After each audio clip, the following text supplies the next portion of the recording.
Hi, Robin with Oxy-Dry, and as you can see, I picked up my new van now, and I took it for a long drive this before I bought it, of course, and because I had it, I put a deposit on subject to me test driving, making sure that I would like it, and I really did. It really rides beautiful, and it really has pretty good power actually. I drove it up to the north end of north end of Kelowna, and just on the other side of that little town outside of Kelowna called Winfield, there's quite a steep hill on the big hill on the highway, and I put my foot down on it, and it was doing 120 kilometers, just about 70 or more miles an hour up the hill, and I wasn't actually able to go faster because there was vehicles in the way, so it was doing just fine. Mind you, it has no weight in it right now, but anyway, it really does drive nicely, and it is very comfortable. I like where you sit a little bit higher in this vehicle than I would in my Uplander, which is right beside us here. So that's nice, and it's got a great big window at the front, and the side windows on the doors, of course, you can see they sort of dip down, so there's great visibility in the vehicle, and it'll turn U-turn very very easily, whereas my Uplander is a very long wheelbase, so it didn't work so well for that. My initial impressions are I really like the vehicle, and I didn't find it didn't feel to me like it was really underpowered. I don't think it doesn't have as much power of my Uplander, which is a V6, but I think it'll just do fine because I'm mostly city driving anyway. So anyway, I went around to a few different places to find out where I could get the shelving and the bulkhead for behind the seats there, and they told me that it'll be 2 or 3 weeks out, so that's kind of a bummer. Because I don't think it's a good idea to drive around with all my equipment in the back without a bulkhead in the way, because if something disastrous happens, well, I don't need a few hundred pounds of equipment bashing into behind me. And it's okay, I got the Uplander still. I mean, I've driven this thing, and yes, I'd like to go and take it every day, but right now I've got to plan this out really carefully. So I will be putting a shelf here, and this van is actually it's quite a bit higher than the Uplander. I don't know if you can tell from, I'll step back here, you can see. It's like over here, give you a different perspective. Put that gate down. So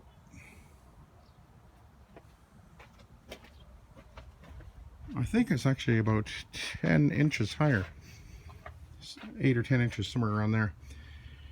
Which is nice because, as you can see where I've got my machine sitting, which is identical to the one I normally use, when it's in the sitting like this in the Uplander, it actually touches the roof. Whereas in this one, I've got probably got about 8 inches or so of clearance there. So definitely higher, which means that the shelf that I put here, which will be the same length as the shelf I have on the Uplander, about 3 feet, I can actually get a shelf with one more shelf on it, which would end up being around here. So I'll have one more shelf available, so that'll be nice. So I'm not going to really lose anything as far as that goes. I do have another shelf up in the back. I'll show you what I've done here.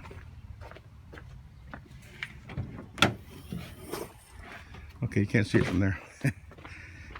Over here I do have this other shelf that I put in here, which holds stuff, and then there's this shelf that goes right across where I keep all my pads, as you can see. Now I have another plan for the NV as far as all the pads go, and I'm not gonna spoil the beans yet, but if it works out as I think it will, it'll be quite a neat idea actually, and I will be able to still get probably just about as many pads in there as I want, but they're not going to be exactly where you would expect. And how I'm going to do it is maybe it's even creative. So now, so I put this machine here. This is the E600, which I don't normally carry with me anyway, but I just wanted to show it in place. And I got the Von Schroeder, which has been my primary upholstery cleaning machine for years. But I also have this bag which has the cleaning head for the Von Schroeder and its hose and a few other miscellaneous things, so that has to go in here as well. And I could probably put it in front here, but I have another plan where I intend to put maybe a folding shelf that'll come down when I have the Von Schroeder in here, and it'll sit just above it, and that's where I'll put that bag. That's my intention at the moment anyway. We'll see how that goes. But as you can see, you know, there's my rotor machine and a vacuum, upright vacuum. Obviously there would be more things that need to go in here yet, but I think it'll be fine. It's more or less the same configuration of how I have this thing set up in my Uplander, and it's been working really well that way. I do like the machine out the side door. I prefer it that way. Actually, one of the reasons I prefer it that way is because I couldn't do it in the Uplander, because the back of the Uplander, the roof comes down a little bit, and there's a big lip. There's a big lip there into the back, so it really wasn't practical.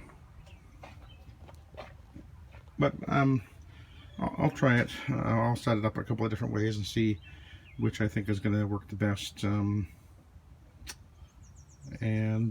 Although it's actually shorter, it's about maybe 8 inches or so shorter from the door here to where the bulkhead will end up being, which will be basically straight down from the back of the seat as it's leaning back there. So I do lose a bit of length. The width is almost identical, but I have more height, but I have to use that height. Well, at least I should use that height, and I'm planning to. I do want to insulate the ceiling. That's one thing I want to do before I get too carried away with this, because in the heat, you know, sunshine coming down on top of these tin roofs, of course it's not tin, but anyway, you get my point. It'll really radiate a lot of heat into the vehicle, so I want to insulate it. I'll probably use what they call the Dynamat. I think that's the one that is got a real good rating. So that's the plan, and I'll probably put some insulation up in here. Oh, and by the way, in case you're wondering, driving down the road, it is actually really quiet, very quiet. I'm a little surprised how quiet it is. The only thing I really hear is tire noise. And so that's the plan. I'll do a more of an in-depth look. I'll give you a quick peek here at the dashboard anyway. I ordered my wheels. I think I said in my other video I was going to get wheels for it, the alloy wheels, and I've got them ordered, and they'll be here by, I might get them installed on Friday or Saturday actually. But really comfortable seating, power windows, remote mirrors, cruise control. This controls the stereo system. It's also got Bluetooth for the phone. It's got a GPS in there. I believe it does. I think that I understand that it does. I haven't even looked at it yet. It has a tachometer, and of course there's the speedometer, and the fuel gauge is in there when it's turned on. Actually, I'll turn it on so you can hear it. Turn it on.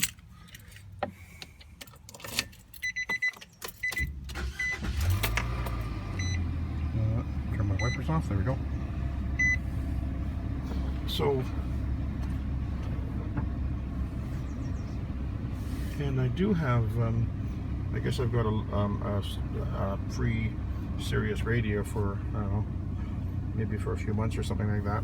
I don't really care about that, but and of course the controls are, that's the controls where the air goes, and the recirculating or not recirculating for your air conditioning, and the fan control, temperature control, AC on off. It's got a rear defrost. Oh, and the seat, as you can see, it kind of folds down so it can turn into like a little work table or whatever, which is handy. And got a plug-in down there for the phone, and I don't know what that thing is. I'll figure it out. So say P, and there's what happens if I push that? I better read the manual. Anyway, that's the scoop. So I'll give you a more of an in-depth of the what I'm doing as I do it. Got lights up here. Ooh, that's nice, eh? Oh, how does this one work? Oh, I see. That's both of them, and that's one side or the other. There's two lights in the back. You get one up there and one over there. Is there one at the back? Yeah, there's one in the back too. But oh, yeah, look at that. Look at the back door. Let's see. And a light. Oh, isn't that nice? Oh yeah. Okay. So, my hesitation for considering one of these before was I wasn't really sure how these would ride and drive and everything, but I'm really surprised at how well it really feels good, quite frankly. I'm a little bit surprised, but and I think I mentioned why I chose the this one in the end. It was a lot of it had to do with the warranty, and when I've read all kinds of reviews on the Transits and the Dodge one, you know, they did great reviews and then a horrible review and more great reviews and then a horrible review, and it's like, oh boy, I don't want to have that kind of problem.